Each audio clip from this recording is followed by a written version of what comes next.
इस्लाम जिसका उदय अरब से, इस्लाम इस्लाम का जहां से उसका उदय हुआ, हाँ, अरब की वो धरती, हाँ।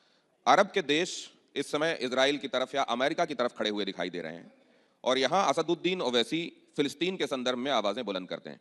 इसको आप कैसे देखते हैं? देखिए, इस्लाम किसी की जागीर नहीं है। इस्लाम किसी अरब ममालिक की जागीर नहीं है। इस्लाम एक दीन है, वे ऑफ लाइफ है, फितरत है, दीन फितरत है। और सच्चाई यह है कि फ़लस्तीन के लिए मुसलमान इसलिए तड़पता है क्योंकि वो मुसलमानों के लिए तीसरी सबसे अहम इबादत गाह है, मस्जिद अक्सा, बैतुल मुक़द्दस। और हमारा मानना यह है कि हम लोग जब दुनिया में दोबारा उठाए जाएंगे मरने के बाद, हमारा जो हिसाब किताब होगा, हम जब प्रॉफिट मोहम्मद सल्लल्लाहु अलैहि वसल्लम ठहरेंगे, वही जगह रहेगी। वो जगह इसलिए भी हमारे लिए मुक़द्दस है क्योंकि वहां पर हमारे प्रॉफिट ने वहां से सफ़र किया आसमानों को और अल्लाह सुब्हानहू व तआला से वहां पर गए, मुलाकात की। इसलिए है। अब वो नहीं कर रहे हैं, ये नहीं कर रहे हैं। अच्छा, एक बात सुनिए, अजरबैजान को हमने गाली दी थी ऑपरेशन सिंदूर में, राइटफुली गाली दी थी। अब हम अजरबैजान से कह रहे हैं भाई साहब थोड़ा ले लीजिए और ला लीजिए हमारे पास। ये आपकी नीति है। बताइए इस पे क्या बोलेंगे आप? कल प्रधानमंत्री यहां पर थे जब हमारे सत्रों का उद्घाटन हो रहा था और उन्होंने ये कहा कि हम किसके साथ हैं, अगर दुनिया ये जानना चाहती है तो हम ये बता दें कि हम भारत के साथ हैं। भारत का हित जिसमें होगा हम वो करेंगे। नहीं है, तो अभी आप जब गलत बाकी है। देशों की नहीं, बात कर बिल्कुल रहे हैं आप, नहीं, देश के भारत का हित जिसमें समझ में आ रहा है नहीं वो है। कदम उठाए जा रहे हैं। देखिए, भारत का अगर साथ देते आप, तो आपका क्रूड ऑयल कहां 60% कहां से आ रहा है? 90% गैस कहां से आ रही है? आप लोग, हम लोग यहां बैठकर आराम से बातें कर रही हैं। जो ठेला, जो एक बंडी पर जो आदमी अपना काम कारोबार करता है, जो फैक्ट्री में उसको एलएनजी की जरूरत है, उसको नहीं मिल रही एलएनजी, उससे पूछिए जाकर आप। जो कमर्शियल सिलेंडर जिसको चाहिए, उनको नहीं मिल रहा है।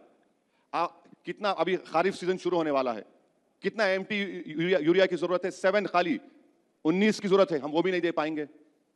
एमआरआई मशीन के लिए हीलियम की जरूरत है, वो भी नहीं दे पाएंगे। ये देश के हित में हो रहा है। आपने तो प्रीमियम पेट्रोल को बढ़ा दिया। जब ये चुनाव खत्म हो जाएंगे, देश को तैयार रहना पड़ेगा, पेट्रोल डीजल की कीमत बढ़ेगी, क्योंकि अब ये चुनाव है, चुनाव जीतना है। तो जैसा चुनाव होगा, पेट्रोल डीजल की कीमतें बढ़ जाएंगी। मैं इसलिए भी आपसे ये जानना चाहता हूं, आपने एक बात कही कि देखिए मुस्लिम देशों से ही तेल आ रहा है, उस तेल से परहेज नहीं है। नहीं नहीं नहीं, एक बात सुनिए, मैंने क्या कहा था कि मुंबई में एक पिक्चर को देखने के बाद आरएसएस के आइडियोलॉजी से मुतासिर ऑर्गेनाइजेशन ने थिएटर के अंदर लोगों से कसम दिलाई कि हम मुसलमानों का समाजी बायकॉट करेंगे। सबसे पहली बात तो यह कि संविधान के खिलाफ है किसी का सोशल बायकॉट, ये क्राइम है। और दूसरी बात मैंने कही थी कि मुसलमानों का बायकॉट आप करेंगे तो फिर तेल कहां से ले रहे हैं? क्या सऊदी अरब ने, कुवैत ने, यूएई ने, इन तमाम अरब ममालिक ने प्रधानमंत्री को बड़े से बड़ा अपना अवार्ड से नहीं नवाजा? क्या 1 करोड़ लोग भारत के इन अरब ममालिक में काम नहीं कर रहे हैं? $50 बिलियन का फॉरेन एक्सचेंज आता है भारत को, सब सेकंड हाईएस्ट। आप ये भी नहीं देख रहे हैं। आप ओवैसी से नफरत करो, मगर उन लोगों को क्या पैगाम दे रहे हैं आप बताओ? ये बोल रहा हूं, संविधान के खिलाफ है, पहले तो सोशल बाइकआउट करना। उन पे अब तक केस नहीं बुक हुआ, उनके ऊपर किसी पर भी एक केस, लीगल केस बुक नहीं हुआ, जो ओपनली कह रहे हैं कि मुसलमानों का बाइकआउट करो। कहां जाएगा फिर? आप तो रूल ऑफ लॉ की धज्जियां उड़ा रहे हैं। रेडिकलाइज कौन हो रहा है? किसको संविधान पे भरोसा है, बताइए आप। आपने इस दौरान क्या यह भी देखा कि शिया और सुन्नी डिवाइड भी बहुत उभर कर सामने आ गया इस जंग के दौरान? नहीं, आपके दिल के अरमा आंसुओं में बह जाएंगे। क्या अरमा लग रहे हैं आपको मेरे? आपके अरमा आंसुओं में बह जाएंगे। कोई शिया सुन्नी इख्तलाफ था ना, होगा ना, कभी इस पे होगा। सच्चाई की जहां बात आएगी, सब एक होकर बोलेंगे। आप लोग कोशिश कर रहे हैं कि शिया सुन्नी का कुछ हो जाए, नहीं होगा, कुछ नहीं होगा।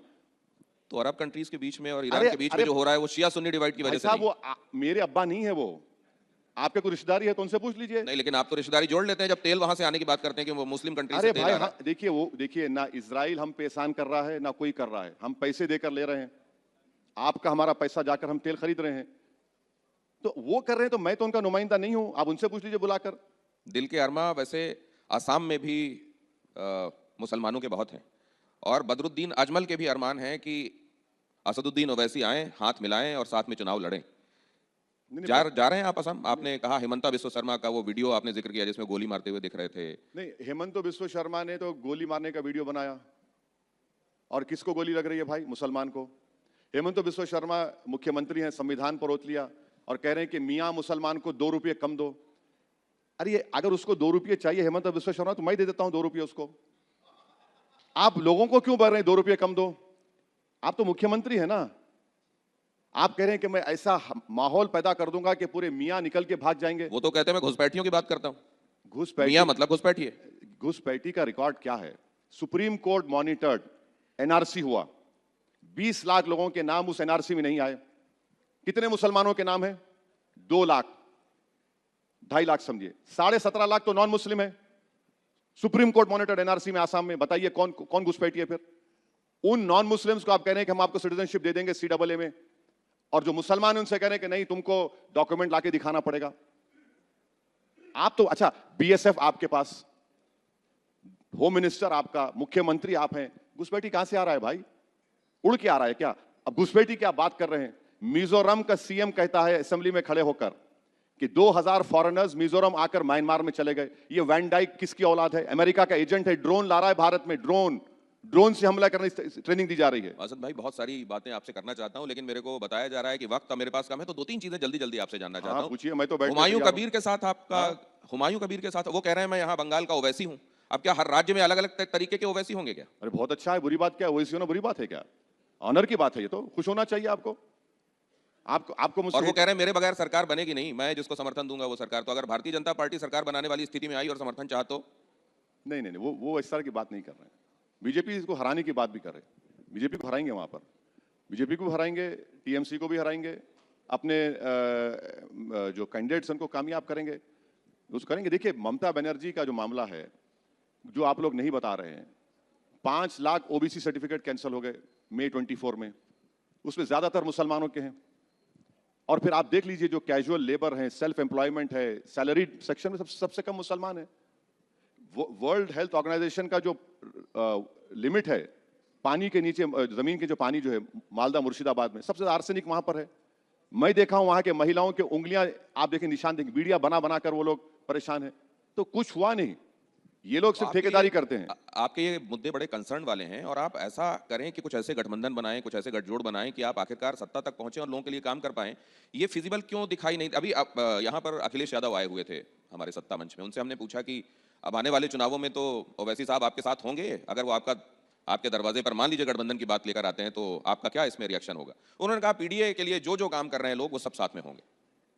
नहीं, लेकिन तो, ना हाँ कहा ना कहा। आप गवाह हैं, वो जब जा रहे थे यहाँ से मुझे बोले मेरे खिलाफ मत बोलो, मेरे खिलाफ मत बोलो, बोल के गए मेरे खिलाफ मत बोलो। अब ये देखिए PDA की बात तो करते हैं, मगर PDA में मुसलमान नहीं है। PDA की बात बहुत करते हैं, कुछ है ही नहीं वहां पर मुसलमानों के लिए। वो तो अलग अपनी राजनीति कर रहे हैं। अल्पसंख्यक, वो तो ए मतलब अल्पसंख्यक बताते हैं। क्या कहा? नहीं नहीं, वो तो और वो दूसरा हो जाता है, वो ये दूसरा हो जाता है। तो ये सब बातें हैं उनकी, जमीन पर कुछ है ही नहीं है उनके पास, ना तो कोई प्रोग्राम है, ना कोई आगे बढ़ने का प्रोग्राम है। इल्जाम लगाएंगे हम पे इल्जाम, हम जाएंगे यूपी में, हम अलायंस करेंगे कई अच्छा, पार्टियों के दूसरे साथ। तरीके से पूछता हूं, अगर मान लीजिए अखिलेश आपको ये न्योता देते हैं कि आओ हाथ मिलाएं और साथ में लड़ें, तो आप गले मिलेंगे? भाई साहब पहले तो बोले ना कुछ। वो बिहार में क्या हुआ देखा आपने? बिहार में कितना गाली दी हमको, लेकिन फिर भी आप तेजस्वी को कहीं समर्थन देते हुए दिखाई दिए। देते हैं। उसके बाद क्या हुआ? किसकी वजह से AD सिंह नहीं जीते? आप वो नहीं बोलते हैं? बोलिए AD सिंह क्यों हार गए? किसकी वजह से हारे AD सिंह? बोलिए।